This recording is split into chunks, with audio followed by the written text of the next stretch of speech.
नमस्कार, आप देख रहे हैं राष्ट्रीय हिंदी न्यूज और मैं हूं आपके साथ वर्षा शर्मा। कहा जाता है कि उत्तर प्रदेश की राजनीति देश की राजनीति की दिशा तय करती है और अगर ये राजनीति उत्तर प्रदेश विधानसभा चुनाव की हो तो सबकी नजरें यूपी की राजनीति पर टिकना स्वाभाविक है।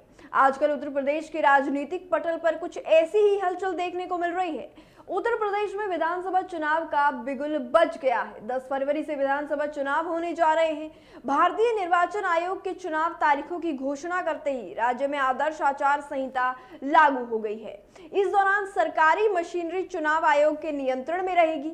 मतदान और मतगणना के बाद नतीजों की आधिकारिक घोषणा के साथ ही आचार संहिता हट जाती है और अब आदर्श आचार संहिता लगते ही सभी राजनीतिक पार्टियों ने चुनाव तैयारियों को लेकर कमर कस ली है। इसी मुद्दे पर राष्ट्रीय अध्यक्ष विधि मंच अपना दल यस के अभिषेक चौबे ने हमारे संवाददाता राजेश सिंह ने खास बातचीत की। चलिए देखते हैं हमारी ये खास रिपोर्ट। आचार संहिता लागू कर दिया गया है। हमारे साथ राष्ट्रीय अध्यक्ष विधि मंच अपना दल एस के अभिषेक चौबे जी हैं, इनसे बात करते हैं। सर, कल से आचार संहिता लगा दी गई है और सभी पार्टियां कमर कस के अपने फील्ड में मैदान में उतर चुकी हैं। क्या आप लोगों की क्या तैयारी है? हमारी पूरी तैयारी है और चुनाव में हमें जनता का आशीर्वाद मिलने जा रहा है और हमारे यशस्वी मुख्यमंत्री योगी आदित्यनाथ जी के नेतृत्व में, माननीय अनुप्रिया पटेल जी के नेतृत्व में पुनः प्रदेश में भारतीय जनता पार्टी और अपना दल की सरकार बनने जा रहा है। सर, आपकी 5 साल की सरकार रही है, जहां आपकी सरकार लगातार गड्ढा मुक्त सड़कें बनाने का दावा कर रही है, लेकिन हम जब सदर विधानसभा क्षेत्र में जब भ्रमण करते हैं तब पाते हैं कि वहाँ पे 70% की जो सड़कें हैं अभी भी गड्ढा युक्त हैं, उसमें घुटने घुटने भर गड्ढा बने हुए हैं। आपकी सरकार होने के बावजूद भी अभी तक वो गड्ढा मुक्त क्यों नहीं? देखिए, हमारी भारतीय जनता पार्टी अपना दल सरकार की हमारे यशस्वी मुख्यमंत्री योगी आदित्यनाथ जी के नेतृत्व में ये उनका संकल्प है कि सभी उत्तर प्रदेश की पूरी सड़कें गड्ढा मुक्त हों। और उसमें अगर मैं आपको बताऊं तो सदर विधानसभा में भी बहुत कार्य हुआ है। जो थोड़े बहुत कार्य शेष हैं वो भी बहुत तेजी से हो रहा है, लोकार्पण भी हुआ है, काम भी हो रहे हैं और दोबारा हम भारतीय जनता पार्टी और अपना दल का जो कैंडिडेट होगा वो चुनाव में विजयी होगा। विजयी होने के बाद जो चीजें अधूरी रह गई हैं वो संकल्प है और वो संकल्प को पूरा किया जाएगा। प्रधानमंत्री मोदी जी की एक महत्वाकांक्षी नल जल योजना जनपद से ही उद्घाटन किए थे प्रधानमंत्री और चल रही है, लेकिन आज वो देखा जा रहा है कि भ्रष्टाचार के भेंट चढ़ रही है। उस योजनाओं में सही से उपयोग नहीं किया है, खनन के नियमों का भी पालन नहीं किया जा रहा है और ये भ्रष्टाचार की भेंट चढ़ रही है। कहीं ऐसा ना हो कि सब इतने बड़ी योजनाओं का पैसा लगने के बावजूद भी लोगों के घरों में नल जल योजना के थ्रू पानी नहीं न पहुंचे। देखिए, विकास की दौड़ में जो पीछे छूट गए जनपद हैं या जिले हैं, जो स्थान है, जो व्यक्ति है, समाज है, उसके लिए हमारे जो देश के यशस्वी लोकप्रिय प्रधानमंत्री माननीय नरेंद्र मोदी जी हैं वो कार्य कर रहे हैं। और हर घर जल योजना जो मैं आपको बता दूं, ये जल मिशन है, ये कोई एक प्रोजेक्ट नहीं है, ये मिशन है उनके लिए कि हर व्यक्ति तक स्वच्छ पीने का जल उपलब्ध कराना। तो ये आप बिल्कुल विश्वास रखें। मैं जनपद वासियों से भी कहना चाहूंगा, ये बिल्कुल आप विश्वास रखें कि इसमें किसी तरह का कोई भ्रष्टाचार नहीं होगा, क्योंकि ये एक महत्वाकांक्षी योजना है और अंतिम पायदान पर खड़े व्यक्ति तक स्वच्छ जल पहुंचाने का एक मिशन है जो हमारे माननीय प्रधानमंत्री, यशस्वी प्रधानमंत्री और लोकप्रिय मुख्यमंत्री जी की योजना है और वो पूरी मॉनिटरिंग इसकी हो रही है। अब भ्रष्टाचार की बात में मिशन है जो हमारे माननीय प्रधानमंत्री, यशस्वी प्रधानमंत्री और लोकप्रिय मुख्यमंत्री जी की योजना है और वो पूरी मॉनिटरिंग इसकी हो रही है। अब भ्रष्टाचार की बात में नकारना चाहूँगा।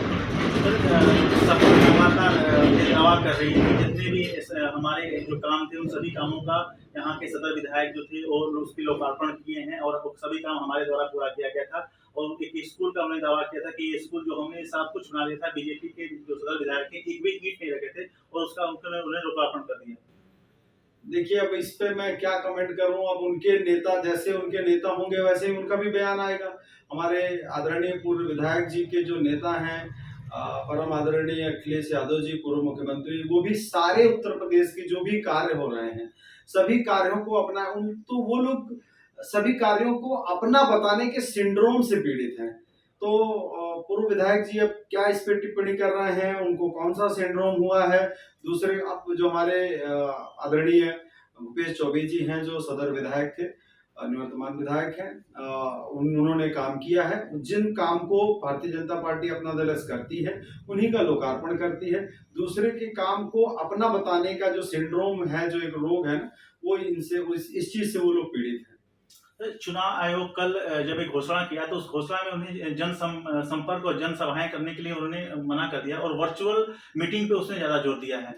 तो ऐसे और इसमें विपक्ष जो खासतौर से सपा के अखिलेश यादव जी बोले कि नहीं, जो सोशल नेटवर्किंग है उस पे बीजेपी के कैंडिडेट काफी मजबूत है, बीजेपी के लोग वहां पे छाए हुए हैं। इस पर क्या कहना चाहेंगे? अब ये तो वही बात हुई राजेश जी की एग्जाम की तैयारी दूसरे ने अच्छी करी है, आपने एग्जाम की पूरी तैयारी नहीं की। ये एक बड़ा एग्जाम है, जनता इम्तिहान लेगी। परीक्षा में जाने से पूर्व अगर आपकी तैयारी अपूर्ण है, अधूरी है, तो इसका दोष आप दूसरे पे कैसे लगा सकते हैं कि भाई फलाने ने बहुत अच्छी और बहुत हर तरफ से तैयारी कर ली है। तो ये तो सिर्फ बहानेबाजी है, ये कोई बड़ा इशू नहीं है। और चुनाव आयोग के इस कदम का मैं स्वागत करता हूँ।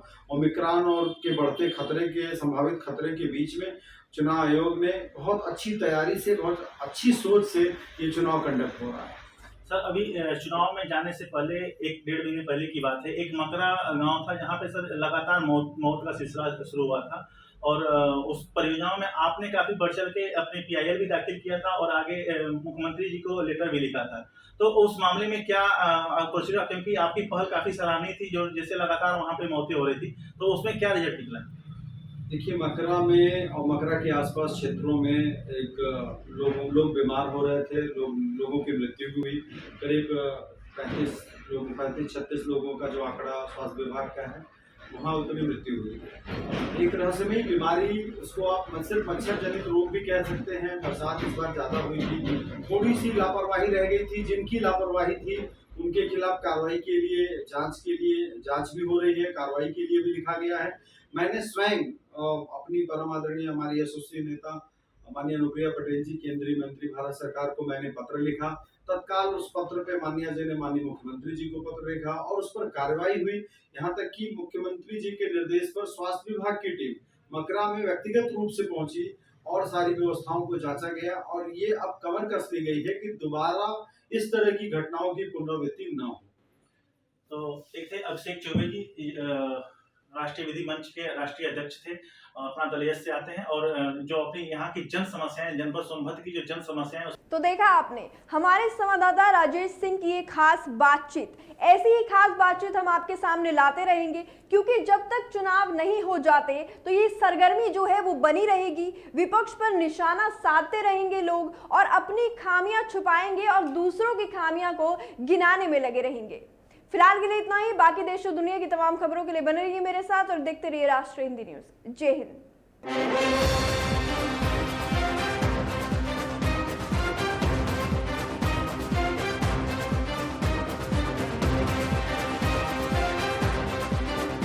आप देख रहे हैं राष्ट्रीय हिंदी न्यूज।